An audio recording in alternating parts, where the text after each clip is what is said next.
Continuous ಆಗಿ ದಿನ ಎಲ್ಲ ಮಳೆ ಬರಬೇಕಾದ್ರೆ ಮಧ್ಯಾಹ್ನ ಊಟಕ್ಕೆ ಬಿಸಿ ಬಿಸಿ ಅನ್ನ ಮಾಡಿಕೊಂಡು ಈ ಥರ ಬೀನ್ಸ್ ಉಸ್ಲಿ ಮಾಡಿ ಜೊತೆಗೆ ಬೇಳೆ ಹಾಕದೆ ಸಾರು ಮಾಡ್ಕೊಂಡು ತಿಂದರೆ ಅಂತೂ ಅಲ್ಟಿಮೇಟ್ ಆಗಿರುತ್ತೆ.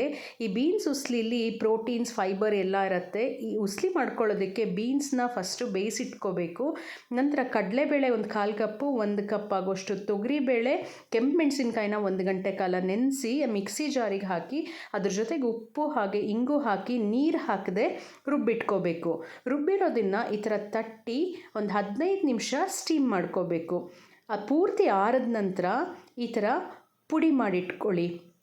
ಈಗ ಒಂದು ಬಾಣಲಿಗೆ ಎಣ್ಣೆ ಹಾಕಿಬಿಟ್ಟು ಅದಕ್ಕೆ ಸಾಸಿವೆ ಚಟ್ಪಟ ಅಂದಮೇಲೆ ಉದ್ದಿನಬೇಳೆ, ಕಡಲೆಬೇಳೆ, ಕೆಂಪು ಮೆಣಸಿನ್ಕಾಯಿ, ಕರಿಬೇವಿನ ಸೊಪ್ಪು, ಬೇಯಿಸಿಟ್ಕೊಂಡಿರೋಂಥ ಬೀನ್ಸ್ನೂ ಹಾಕಿ ಜೊತೆಗೆ ಇಂಗು ಸ್ವಲ್ಪ ಉಪ್ಪು ಹಾಕಿ ಫ್ರೈ ಮಾಡಿ ಹಾಗೆಯೇ ಪುಡಿ ಮಾಡಿಟ್ಕೊಂಡಿರೋ ಬೇಳೆ ಮಿಶ್ರಣನೂ ಹಾಕಿಬಿಟ್ಟು ಒಂದು 10 ನಿಮಿಷ ಫ್ರೈ ಮಾಡಿದ್ರೆ ಸಖತ್ ಟೇಸ್ಟಿಯಾಗಿರೋವಂಥ ಬೀನ್ಸ್ ಉಸ್ಲಿ ರೆಡಿ.